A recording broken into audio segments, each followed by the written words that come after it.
Paper leak मामले में एक और जानकारी निकलकर सामने आई है। ये पोस्ट कोड 962 है, जिसमें कि 3 आरोपियों को गिरफ्तार किया गया है। दरअसल सचिवालय क्लर्क भर्ती मामले में बड़ी कार्रवाई करते हुए विजिलेंस ने 3 और आरोपियों को गिरफ्तार कर लिया है।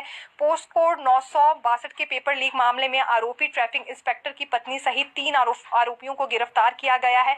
2 आरोपी कांगड़ा के बताए जा रहे हैं, एक आरोपी इसमें हमीरपुर का गिरफ्तार किया गया है।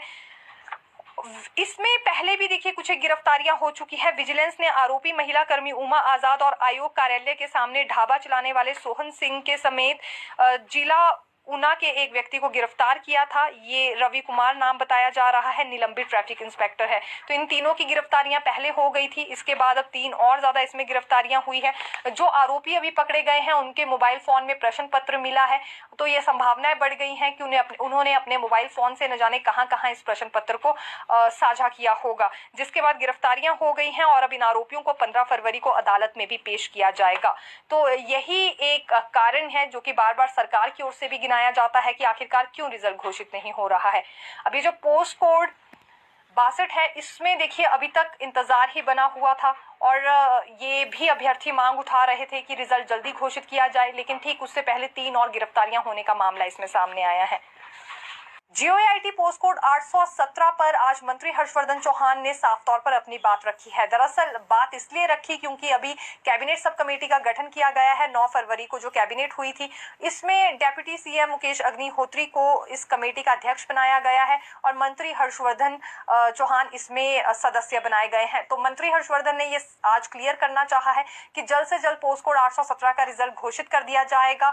अभी डेप्यूटी सीएम मुकेश अग्निहोत्री की धर्मपत्नी का निधन हुआ है, जिस वजह से कुछ दिन तक वो नहीं आ पाएंगे, लेकिन जैसे ही वो शिमला लौटेंगे तो उसके बाद ये इस कमेटी की बैठक भी होगी, सभी कानूनी पहलुओं पर चर्चा होगी। क्योंकि एफआईआर इसमें दर्ज है तो सीधे तौर पर रिजल्ट घोषित नहीं किया जा सकता, लेकिन क्या रास्ता निकाला जा सकता है इस पर चर्चा जरूर होगी और सभी कानूनी पहलू भी इसमें लिए जाएंगे और अन्य विभागों के साथ, जैसे कि विधि विभाग की भी जानकारी दे, तो राय मशवरा यहाँ पर जरूर होगा।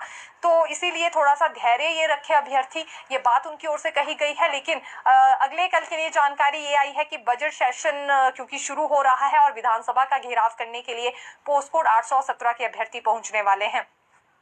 इनके सबर का बांध अब टूट गया है और वो इसलिए टूटा है क्योंकि देखिए अभी कुछ दिन पहले ये सचिवालय के बाहर भी आए थे प्रदर्शन करने के लिए।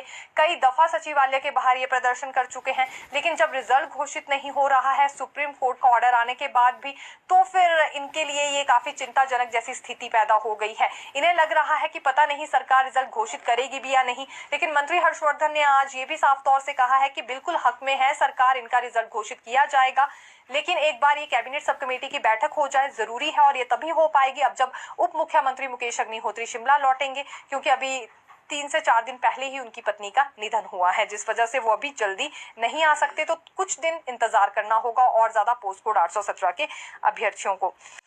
एसएमसी को लेकिन एक बड़ी राहत है क्योंकि शिक्षा मंत्री रोहित ठाकुर के साथ पिछले कल इनकी बैठक हुई थी, जिसमें उन्होंने कहा कि 14 फरवरी को जो कैबिनेट बैठक हो रही है उसमें ये मसला उठाने वाले हैं। रेगुलर पॉलिसी की मांग उठाई जा रही है और यही रेगुलर पॉलिसी को लेकर चर्चा अब कैबिनेट बैठक में भी की जाएगी। और दूसरी बड़ी बात यह है कि मंत्री हर्षवर्धन की ओर से भी आज यही कहा गया है कि कैबिनेट सब कमेटी ने अपनी चर्चा कर ली है, रिपोर्ट तैयार कर ली है, अब ये सिफारिशें कैबिनेट में रखने वाले हैं। उसके बाद जैसे ही पॉलिसी को लेकर कोई भी रिस्पॉन्स मंत्रिमंडल से मिलता है तो इस पर तैयारियां शुरू हो जाएंगी, क्योंकि क्रमिक अनशन देखिए अभी भी जारी है एसएमसीज का, और एसएमसीज ने भी ये क्लियर कर दिया है कि जब तक अब पॉलिसी का प्रारूप सामने नहीं आ जाता ये अपना अनशन वापस नहीं लेने वाले हैं। एक तरह से कक्षाओं का भी बहिष्कार कर रहे हैं और अभी दुर्गम क्षेत्रों में पढ़ाई भी बच्चों की बहुत ज्यादा सफर हो रही है। अपना विषय तो ये एसएमसीज पढ़ाते ही हैं, लेकिन दूसरा विषय भी पढ़ा लेते हैं।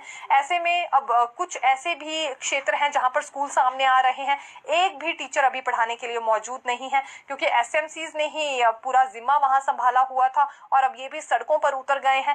जब तक पॉलिसी का प्रारूप इनके लिए तैयार नहीं होगा और इनके साथ साझा नहीं किया जाएगा, ये अपना क्रमिक अनशन वापस नहीं लेने वाले हैं। इसलिए